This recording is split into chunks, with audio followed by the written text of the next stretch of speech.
Bill understood as much as we did that we didn't have to play by anyone else's rules. He approached things without preconceptions, and he was energetically delivering on everything he had said at our first meeting. Near the end of September, almost 9 months to the day since our first ever gig together at Coventry, and only a few weeks beyond Bill's self-imposed 2-week deadline, we went into Bell Sound to record our debut album. Our debut album! We requested Eddie Kramer as the producer since we were pretty pleased with the demo he had supervised. But Neil had something against him. Eddie had worked on an album by the band Stories for Buddha Records that hadn't spawned any hits and might also have cost more than Neil expected. So Neil paired us with Richie Wise and Kenny Kerner, who had actually gone into the studio with Stories after Eddie and cut their big hit, Brother Louie. Opening that door on 54th Street, walking up the stairs and entering Bell Sound the first day was terrific and terrifying. We set up all our gear and the technicians placed all the microphones. I was afraid that if anything moved, the results would be cataclysmic. I ran around telling the guys, "Don't touch anything, it's exactly where it needs to be." We were totally green, but this could not have been more different from Wicked Lester going into the studio on spec time. This time we had producers who led us and told us what to do. We recorded quickly, all in the same room with virtually no overdubs. We had the songs down, and they changed very little from the demos we had cut back in March. We didn't understand anything. We just waited to be told what was next. At first, I was self-conscious in the studio. I knew the song so well, but when the tape was rolling, I started watching my fingers on the guitar and fouled up. Something that came so naturally became stilted. I saw the microphone as an intimidating obstacle in front of my face instead of seeing it as an ear, just a way to speak to the public, like on stage. I had to stop thinking about the surroundings. I had to recognize that all the studio gadgetry was a vehicle to get to the public, not an obstacle. It took some time, but I settled down. I still had a lot to learn, how to sing into the mic, when to sing away from it. But part of what makes the first album so vibrant and alive is the fact that the musicians are typically just pups. That was certainly true for us. I was only 21 years old. When it came to listening back to our music on studio equipment, the fact that I was deaf on one side had no effect to the mic. It was the way I had always heard music, and my inability to hear stereo had no bearing on what I did or thought because it was the way I had always heard things. The one thing I noticed was that when we listened to the mixes, I found myself sitting a few feet to the right of center. I just scooted over to compensate without even thinking about it. That didn't mean I was hearing stereo, but it created a balance.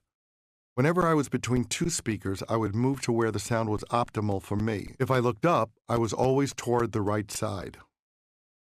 At lunchtime, sandwiches magically appeared. It was incredible. All this and free food, too?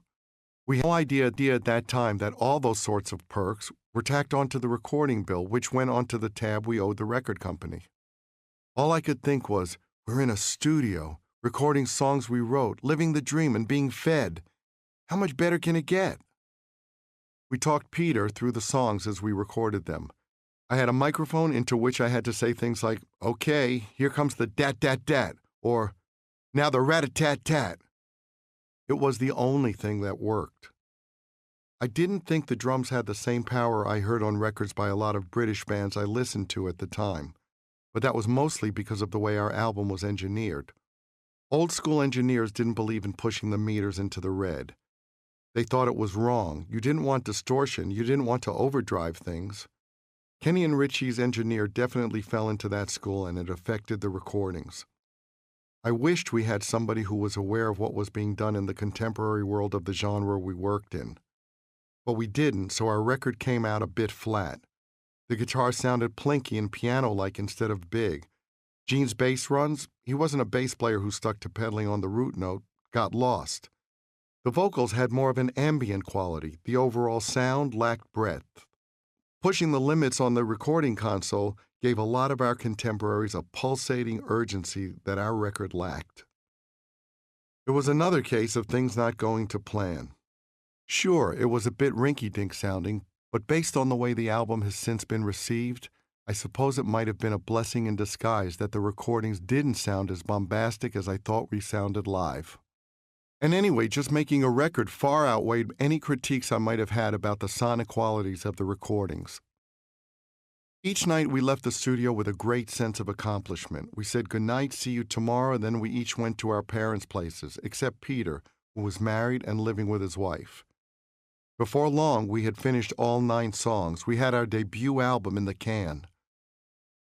The art department at Casablanca asked whether they should redraft the logo for the album cover to make each S the same width and ensure they were perfectly parallel. It got us this far, I said. Don't touch it. Next, we needed a band photo for the album cover. In those days, people still misunderstood us, even people hired to work with us. The photographer who shot our first album cover, Joel Brodsky, had done the Strange Days cover for The Doors. When we showed up at his studio, he was very friendly and seemed genuinely excited. "Look what I've got for you," he said.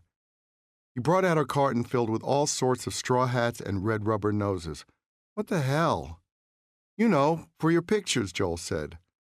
"No, I don't think you understand," we told him. "We're serious. We're not clowns. This is what we do." He was stunned. "You mean you guys aren't meant to be funny?" "No, this is us." He could keep the straw hats and red noses. A lot of people didn't understand that this wasn't fun and games to us. It wasn't frivolous. It was a religion. It was a crusade. Joel told us there was a makeup person on hand for the shoot. We all did our own makeup anyway, except Peter. He had the makeup person do it, who decided to make his face look like some sort of tribal lion mask. We had never seen that makeup before, and we were glad not to see it again. So maybe our record cover didn't look the way I had expected, and maybe the record didn't sound the way I had expected, but by God, we had an album. That trumped everything else. I was so excited. For all the minuses I may have felt about the sound or the cover, we now had a finished album, which was the prerequisite for all the other things we wanted to do. We were in the game now.